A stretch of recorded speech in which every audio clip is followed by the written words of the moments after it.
Hey guys, in this video I will show you how to find archived chats in ChatGPT. Alright, let's begin.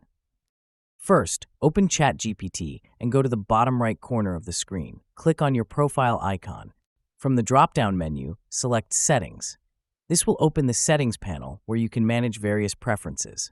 In the Settings panel, look for the tab named Data Controls and access it.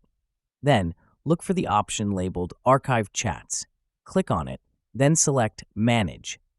This will take you to a section where all your archived chats are stored. Here, you'll see a list of your archived conversations.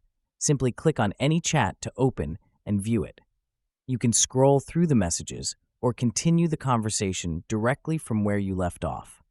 If you want to unarchive a chat or manage other settings related to it, you can do so within this section as well.